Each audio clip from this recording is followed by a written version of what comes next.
All right, thank you very much, Dr. Tofai. I want to thank Stages for the opportunity. And also this podium's kind of high. I can barely see my slides, but we'll try to do it here. Okay, so know your mesh, right? So the problem with mesh, like you gotta stay up with the literature. There's so many meshes coming out. So here's my disclosure. We'll hold it for 8 seconds because this is gonna be very important. Unfortunately, for meshes, they're made by companies, and we need to like talk to these companies to figure out what the properties of the meshes are today. So for hernia repair, there's multiple different techniques. We know primary closure, right? So the thing about primary closure, you need to know the principles of suture. You need to know what's like monofilament, braided suture, absorbable, the absorbability of suture, because that is actually the mesh that you're using. You're using single-stranded mesh to close the fascia. When we do open surgery, definitely synthetic meshes are used often. Biosynthetic properties are used, allografts and xenografts. And of course, the whole thing about mesh is we need to put it in the right spaces. So multiple techniques like anterior component separation, posterior component separation is very important. And of course, the world of laparoscopic and robotic surgery, we use synthetic mesh, biosynthetic mesh, allografts, and xenografts. So which mesh should you choose, right? Everybody has their favorite mesh, but do you really know the properties of your mesh? So basically, you want something that is fast, that has fast and complete tissue integration. For an optical or optimal mesh, you want tissue integration on one side of the mesh, right? You want it to stick to the side against the bowel, and the other side, if you're putting it in an eye-palm fashion, you don't want anything to stick to it. If you're putting it in the retrorectus plane, you want maybe both sides stick very quickly. So what are the key parameters for biocompatibility of mesh? So basically, you need to know this about your mesh. And at the very end, I have a bunch of slides from a great article from a journal called Membrane, which talks about all the properties of the meshes. But basically, you need to know the chemical nature of the mesh. You need to know your tensile strength of the mesh. You need to know the chemical properties of the mesh. Is it hydrophobic? Is it hydrophilic? And you need to know the pore size, the porosity of the mesh. So usually macroporous mesh allows like tissue integration, but it does weaken the structure. A microporous mesh may be stronger, but you may have increased risk of infection. So tensile strength. So this is I tried to make it as simple as possible. I went to public school, so here we go. So basically, maximum stress that a material can withstand while being stretched or pulled, right? So we know the maximum abdominal pressure a human being can create is 170 millimeters of mercury pressure. Even those guys out at the pool kind of flexing, they still only can generate that much pressure. So the meshes have to be designed to withstand 180 millimeter mercuries of pressure, or 20 kilopascals. It's a unit of pressure also. And the tensile strength is measured in newtons. So 16 newtons is the key number. So when you look at your IFU, the information for use, you got to look for that number. That it's got to be 16 newtons. Okay. So this is a kind of simple study here, looking at intra-abdominal pressures. Right. When you look at abdominal pressures here on the bottom, you see that when coughing, you can produce about 100 millimeter mercuries of pressure. When jumping, a little higher. But all these meshes are super designed to withstand that pressure. So pore size, why is this important, right? So important determination of tissue reaction and infection risks. Pores, you usually want them greater than 75 micrometers, ideally 1 millimeter.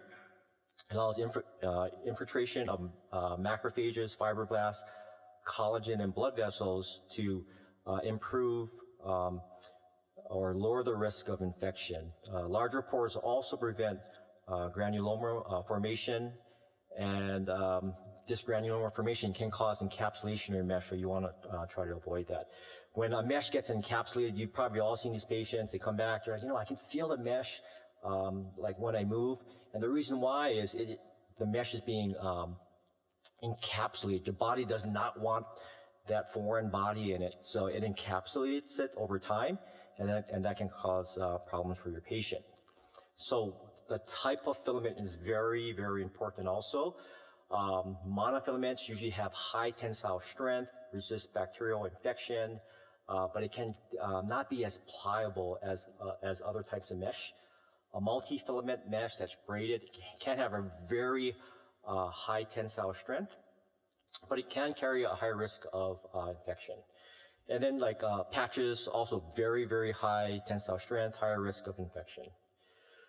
So another property that you should know is the weight of your mesh. So there's there's 4 different categories now, right? So we all talk about it. What kind of mesh are you using? You're using heavyweight, medium weight, lightweight? And you're like, I'm using a mesh that I can see through. I'm not sure what the weight is, but this is a simple definition of the weight of the mesh. So heavyweight, greater than 80 grams per meter square. It's usually a thick polymer, small pores, really strong. You know, if you have to bridge something, you might want to think of using a heavyweight mesh. It does have profound tissue reaction, scarring. A medium weight mesh goes to 50 to 80 grams per meter squared. And the lightweight mesh is from 35 to 50 grams per meter squared. And usually it's a thin polymer, large pore size, great for tissue integration, but the strength is reduced. And there were heavy meshes in the market where, you know, they thought lighter is better, let's make it ultra light, and then we have seen fractures of mesh because the meshes get too light in general. So, okay, so these are all the types of meshes that have ever been created by man. And unfortunately now we only use the last 3, polyester, polypropylene, and expanded PTFE. And they can be in composite form, so the last 4 are the ones that we use. Okay, so what is the clinical need? We need something to support our repair, right? But we do have risk of erosion from the mesh, infection, seroma, EC, fistula, so we definitely want to avoid these. So I'm just going to go through the basic properties of the 3 meshes that we currently use. Polypropylene was introduced in 1958. It's pliable, no fragmentation, high tensile strength, hydrophobic, comes in many different weights and pore size, but it does shrink, so you need to know the property of polypropylene. It can shrink 30 to 50%. So if you're sizing something, trying to get 5-7 centimeter overlap, just remember in 10 years, it's going to be smaller. Polyester was introduced in 1939, introduced in the US in 1946. It's a hydrophilic molecule. It allows intracellular growth of tissue, minimal shrinkage, improve conformability. And lastly, expanded PTFE, brought in 1963, very uniform structure, inert, high tensile strength. It can be made in a dual fashion where one side kind of sticks to the tissue, the other side, the PTFE side, has minimal adhesion, but we can see higher infection rates in these, but can be coated with silver and chlorhexidine. Okay, so this is going to kind of end my talk, but I'm just going to show you 3, and this is a great paper by Bailon in the Journal of Membrane. I'm sure you guys read these journals all the time. Membrane is a great journal. But basically, this is a great paper. It tells you everything about every mesh you want to use, right? So number 1, Vicryl. The tensile strength is only 76. Or it says, tensile strength, 56. And the newtons is only 13.5, right? I told you newton's gotta be at least 16 because the abdominal wall has a strength of 16. So this mesh, we know Vicryl is gonna dissolve and it will go away within 60 to 90 days. So as you move down the line, Proline, 3D Max, you see on 3D Max, it's the tensile strength is 1,000 to 124.7. So that's super strong, more than 16, right? So this is a great table. So the meshes that you use and the properties that we've talked about today, you can kind of go through what you use. So here's some other meshes that are on the market. And the reason I'm showing this, I know it's really hard to see these right now, but it's going to be online. And you can slow it down. You can kind of look at the properties or pull the paper and then look at your mesh the mesh that you use and the properties of it. So intra-abdominal meshes that have coatings on it, basically the same thing. So you see like the second one, Gore, dual meshed, it has a mechanical property of 16. So that magic number 16 comes up on a lot of these papers and everything. That's based on the science of how these meshes are made. And the last thing, biological meshes, you can see, once again, look at the tensile strength of these common meshes. Some are below 16. So these are designed to either slowly dissolve over time and can be used in different applications. Okay, so that's it. In summary, there's many different types of hernia repair. Not all hernias are amenable to one single approach or one single product.